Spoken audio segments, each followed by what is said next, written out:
साथ थोड़ी काम में हेल्प तो करवा दो। मेरी कमर टूट रही है, दर्द से मैं थक रही हूँ।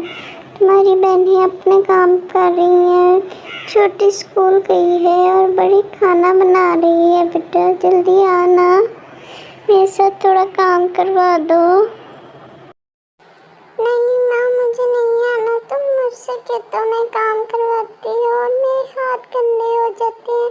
देखो मैं कितनी खूबसूरत हूँ और अपना मेकअप अभी अभी किया है। मैं नहीं आ रही, तुम दीदी को बुला लो, उसी से करवा लो ना। जब भी मेकअप करती हूँ आपको फौरन काम याद आ जाते हैं और बस मेरा ही नाम आता है। आप दीदी को बुला लो ना, उसको, वो फ्री बैठी हुई है, उसी से करवा लो ना। मैं नहीं आ सकती, मैं अपना मेकअप पूरा किया है बहुत मुश्किल से, फिर खराब हो जाएगा। मैं अपने दोस्तों के साथ जा रही हूँ खेलने के लिए और खेल के फिर जल्दी वापस आ जाऊँगी। दोस्तों, ये है टूनी की छोटी बहन चिंकी, जो स्कूल जाती थी। स्कूल से वापस आकर माँ के साथ खेतों में काम करती थी। और ये है उसकी बड़ी बहन टूनी की। ये सारा दिन घर का काम करती है, खाना बनाती है और सफाइयाँ वगैरह करती है, बर्तन भी धोती है। लेकिन टुन्नी के बहुत नखरे थे। वो ना तो स्कूल पढ़ी और ना ही कोई घर का काम करती थी। उसका सारा ध्यान बस मेकअप में ही रहा करता था। माँ उसको बहुत डांटती थी कि कुछ कामों में ध्यान दिया करो, लेकिन उसको देख के फुर्सत ही नहीं मिलती थी किसी काम के लिए, बस मेकअप के अलावा। टुन्नी बेटा, कल को तुम्हारी शादी हो जाएगी, लोग सारे बातें करेंगे, तुम्हें कोई काम नहीं आता। बेटा खाना बनाना तो सीख लो दीदी से, या बर्तन धोने ही सीख लो। माँ देखो मैं कितनी खूबसूरत हूँ, मुझे काम करना सिर्फ नहीं देता और वैसे भी बर्तन धोने से मेरे सारे हाथ खराब हो जाते हैं और खाना पकाना वो तो बहुत मुश्किल काम है, वो मुझसे नहीं होगा। माँ आप कोई वही लड़का ढूंढना ना मेरे लिए जो मुझसे कोई काम ना करवाए। पता नहीं तुझे कब अक्ल आएगी। मैं तो समझा समझा के तुझे थक गई हूँ। आज तुम्हारे पापा से बात करती हूँ। टुन्नी बेटा, कुछ बहन के साथ घर के कामों में हाथ बटाया करो, कुछ तुम्हें भी काम आ जाएंगे।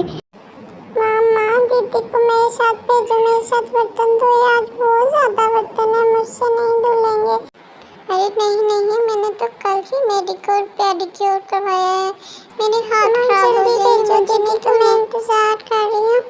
बेटा चली जो, आज दीदी का हाथ खराब है, उसके चोट लगी है और तुम छोटी बहन के साथ थोड़ा सा करवा लोगी तो क्या हो जाएगा। जो शाबाश। टुन्नी को माँ बहुत समझाती थी, लेकिन टुन्नी थी कि माँ की एक भी नहीं सुनती थी और ज़रा भी दिलचस्पी नहीं लेती थी घर के कामों में। माँ आखिर समझा समझा के थक गई उसको। एक दिन फिर उसने उसके पापा से बात की। अरे सुनिए, आप टुन्नी की हर जिद पूरी कर देते हैं, वो बहुत सर चढ़ गई है, घर में भी कोई काम नहीं करती और पढ़ने भी नहीं जाती, बस सारा दिन मेकअप में लगी रहती है।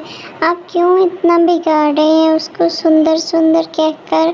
टुनटुनी मेरी बेटी तो है ही बहुत सुंदर, तो फिर उसको सुंदर ही कहूँगा ना। अरे कोई बात नहीं, काम तो सारी जिंदगी उसने करने हैं, अभी करने दो, आज़ादी थोड़ी सी उसको। तुम क्यों हर वक्त उसके पीछे पड़ी रहती हो। घूमने दो जहाँ घूमती है और करने दो मेकअप जैसा करती है ना, उस पर इतनी पाबंदियाँ लगाया करो तुम। वक्त गुजरता गया है, ऐसे ही कुछ ही दिनों में उसकी बड़ी बेटी की शादी हो जाती है और फिर आहिस्ता आहिस्ता टुन्नी की छोटी बहन की भी शादी हो जाती है। ऐसे बहुत दिन गुजर जाते हैं और फिर एक दिन। अरे टुन्नी, तुम जहाँ बैठी हो इतने आराम से, माँ खेतों में अकेली काम कर रही है, अभी उसकी उम्र नहीं काम करने की। अब तो कुछ अकल कर जा, अब तो कुछ समझ जा, माँ के बुढ़ापे का सहारा ही बन जा। अगर तुमने शादी नहीं करनी तो क्यों उसको इतना दुखी कर रखा है। तुम सही कह रही है चिंकी, मुझे आज एहसास हुआ कि मैं माँ के साथ बहुत गलती करती हूँ। आज से मैं हर वक्त माँ का ध्यान रखूंगी, तुम फिक्र ना करो। मुझे माफ़ कर दो आप सब। मैं हमेशा अपने बारे में सोचती रही हूँ। आज मुझे अपनी गलती का एहसास हो गया। माँ, मुझे माफ़ कर। अरे कोई बात नहीं बेटा, तुम्हें एहसास हो गया, यही काफ़ी है मेरे लिए। आहिस्ता आहिस्ता वक्त गुजरता गया। टुन्नी अब अपनी माँ की बहुत खिदमत करती थी, घर का सारा काम करती थी और खेतों में भी सारा काम टुन्नी ही किया करती थी। वो अपनी माँ का बहुत ख्याल रखती थी।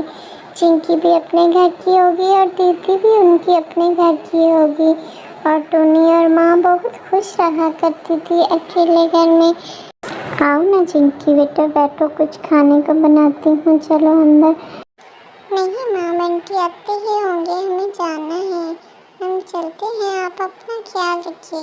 ठीक है बेटा, खुश रहो तुम अपने घर में, अपना ख्याल रखना बहुत सा।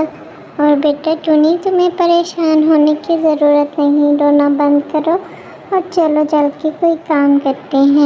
फिर वो माँ बेटी खुशी खुशी रहने लग जाते हैं और चिंकी अपने घर चली जाती है।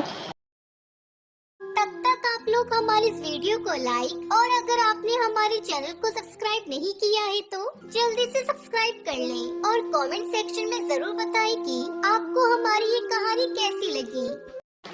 पापा, शाम को जल्दी घर आ जाना। आप लेट आते हो तो मुझे अकेले में डर लगता है। आप कोशिश किया करो बलून भेज के जल्दी जल्दी घर आ जाए। मैं आपका इंतज़ार करूँगी, जल्दी आइएगा प्लीज़। खाने में अगर आपको कुछ खाना है तो आप बता देते, मैं वही बना लेती। तुम जो मर्ज़ी बना लेना बेटा, अब मैं चलता हूँ और मैं कोशिश करूँगा कि शाम को जल्दी आ जाऊँ। टुनी का पापा बलून बेचता था और बलून बेच के अपने घर का सर्किट चलाता था। टुनी की माँ मर चुकी थी और जब भी टुनी घर का काम करके फारिग हो जाती तो ये इस पौधे से आकर बातें किया करती थी। वो इसकी बहुत ख्याल रखती थी और इसको बहुत ही प्यार करती थी। वो हमेशा उससे अपने दिल की बातें किया करती थी। जब भी अकेली होती तो वो इस पौधे के पास आकर बैठ जाती, जो कि उसकी माँ ने बहुत प्यार से लगाया था।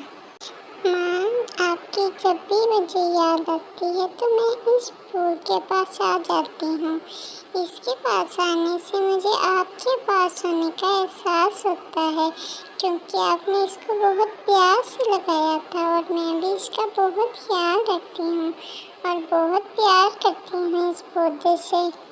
टुनी के पास आसपास में कोई बच्चा खेलने के लिए नहीं था, क्योंकि वो दूर दूर जंगल तक में रहा करते थे। इसीलिए उसके आसपास कोई बच्चा नहीं था, इसीलिए वो हमेशा इस पौधे के साथ खेलती थी और इसी से बातें किया करती थी। अरे टूनी बेटा, बहुत भूख लगी है, खाना बना लिया तुमने? नहीं पापा, घर में कुछ भी नहीं था, इसलिए मैंने आज खाना नहीं बनाया है। अच्छा, मैं जंगल से कुछ खाने के लिए लेके आता हूँ। बारिश बहुत हो रही है, तुम अंदर चली जाओ। पापा ध्यान से जाइएगा, मौसम भी बहुत ख़राब है, मुझे फिक्र होगी आपकी। उधर बंटी जब जंगल में जा रहा होता है कुछ खाने के लेने के लिए, तो एक बाज बहुत जालिम उस पर हमला कर देता है और उसको उठाकर ले जाता है। दोनों का बहुत खून निकल रहा था, लेकिन उसको ज़रा तरस नहीं आता। उधर टुनी को बहुत फिक्र हो गई थी कि बहुत रात हो गई है, बारिश भी बहुत हो रही है और पापा क्यों नहीं आ रहे अभी तक। वो बहुत इंतज़ार करती है। आहिस्ता आहिस्ता बहुत दिन बीत जाते हैं, लेकिन उसके पापा नहीं आते। अब तो उसको यकीन हो गया था कि उनके साथ कोई न कोई हादसा हो गया है, अब वो कभी वापस नहीं आएंगे। पापा, आप भी मुझे छोड़ के चले गए हो। अब मैं अकेली क्या करूँगी, कहाँ जाऊँगी? मेरे पास कुछ नहीं है। अरे टुन्नी, बहुत माह हो गए हैं, अब तुम्हारे पापा ने कभी वापस नहीं आना। अब तुम मेरा मकान खाली कर दो, तुम्हारे पास तो किराया है नहीं, तो फिर मैं और इतना इंतज़ार नहीं कर सकती।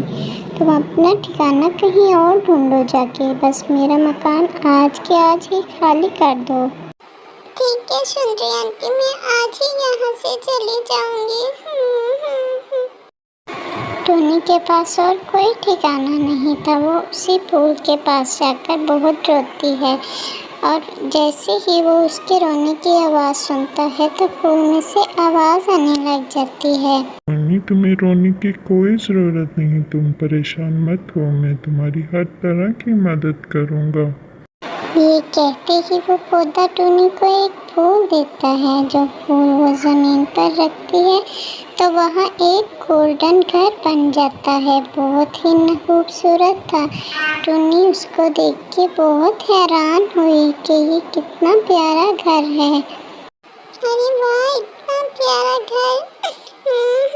इतना प्यारा घर मेरा है। ये तो देखते कितना प्यारा है। बहुत शुक्रिया गोल्डन फूल तुम्हारा। ये कितना प्यारा घर है। काश मेरे माँ पापा साथ होते तो कितना मजा आता। मैं अकेले इसमें कैसे जिंदगी गुजारूंगी। इतनी बड़ी जिंदगी कितनी मुश्किल है माँ पापा आपके बगैर।